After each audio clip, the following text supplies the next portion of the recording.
അസ്സലാമു അലൈക്കും വറഹ്മത്തുള്ളാഹി തആല വബറകാതുഹു.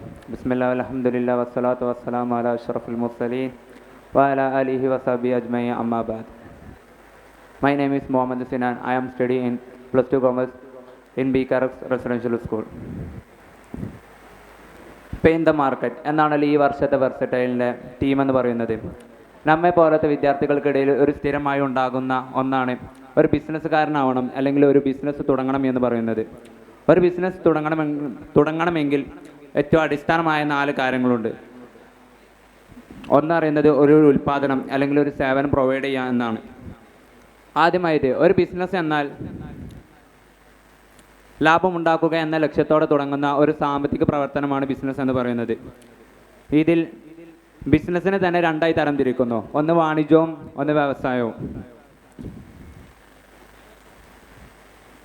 ഇതിൽ വ്യവസായത്തെ 3ആയി തരംതിരിക്കുന്നു. പ്രാഥമിക വ്യവസായം, ദ്വിതീയ വ്യവസായം, തൃതീയ വ്യവസായം. പ്രാഥമിക വ്യവസായം എന്ന് പറയുന്നത് ഒരു പ്രകൃതിയിൽ നിന്ന് നേരിട്ട് എടുത്ത് ഉൽപ്പാദനം നടത്തുന്നതിനാണ് പ്രാഥമിക വ്യവസായം എന്ന് പറയുന്നത്. രണ്ടാമതായിട്ട് ദ്വിതീയ വ്യവസായം.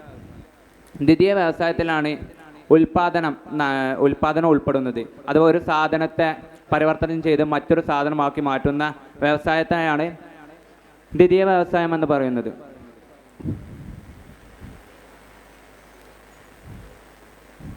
ഇതിൽ ഈ ഉൽപ്പാദനത്തിൽ ഏറ്റവും അടിസ്ഥാനമായ 4 ഘടകങ്ങളുണ്ട്. ഒന്നാമതായിട്ട് ഭൂമി, രണ്ടാമതായിട്ട് തൊഴിൽ, മൂന്നാമതായിട്ട് മൂലധനം, നാലാമതായിട്ട് സംഘാടനം.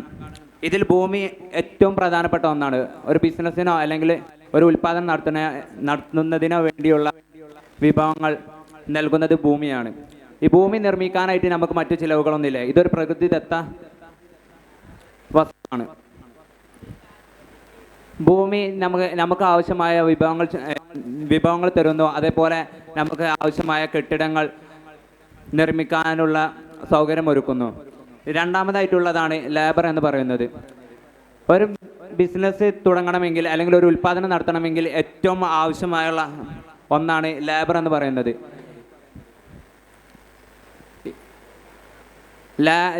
ഈ ഒരു ഉദാഹരണമായിട്ട് ഒരു ജോലിക്കാരന് തൻ്റെ ബിസിനസ് സ്ഥാപനത്തോട് അല്ലെങ്കിൽ തൻ്റെ സ്ഥാപനത്തോട് ഒരു ആത്മബന്ധമില്ലെങ്കിൽ അതിൻ്റെ ഫലം ലാഭത്തിലോ അല്ലെങ്കിൽ നഷ്ടത്തിലോ കാണാൻ സാധിക്കും.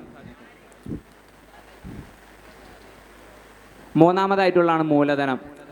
മൂലധനം എന്ന് പറയുന്നത് ഒരു ബിസിനസ് തുടങ്ങണമെങ്കിൽ അല്ലെങ്കിൽ ഒരു ഉൽപ്പാദനം നടത്തണമെങ്കിൽ ഏറ്റവും ആവശ്യമുള്ള ഒന്നാണ് മൂലധനം എന്ന് പറയുന്നത്. ഇതിൽ മൂലധനം ശേഖരിക്കുന്നതിന് പല വഴികളുണ്ട്. ഒന്നാമതായിട്ട് ഈ ഗവൺമെൻറ് പ്രൊവൈഡ് ചെയ്യുന്ന പല പദ്ധതികളുമുണ്ട്. ഉദാഹരണമായിട്ട് സ്റ്റാർട്ടപ്പ് ഓഫ് ഇന്ത്യ. രണ്ടാമതായിട്ട് ഇൻവെസ്റ്റ്മെൻറ്റ് സ്വീകരിക്കൽ. നമ്മളൊരു ബിസിനസ് സ്ഥാപനം തുടങ്ങിയാൽ അതിനെ സെബിയിൽ രജിസ്റ്റർ ചെയ്താൽ സ്റ്റോക്ക് മാർക്കറ്റിങ്ങിൽ നമുക്ക് അതിൻ്റെ ഷെയറുകൾ വിൽക്കാൻ സാധിക്കും. അങ്ങനെ നമുക്ക് ആവശ്യമുള്ള മൂലധനം അങ്ങനെ സ്വരൂപിക്കും. നാലാമതായിട്ടുള്ളതാണ് ഓർഗനൈസേഷൻ, ഒരു ഒത്തൊരുമയുണ്ടെങ്കിലേ ഒരു ബിസിനസ് സ്ഥാപനം സുഗമമായി മുന്നോട്ട് പോവുകയുള്ളൂ. അതുപോലെ തന്നെ ഒരു ഉൽപ്പാദനം നടക്കണമെങ്കിൽ ഒത്തൊരുമിച്ച് പ്രവർത്തിച്ചാൽ മാത്രമേ ഒരു ഉൽപ്പാദനം നടക്കുകയുള്ളൂ.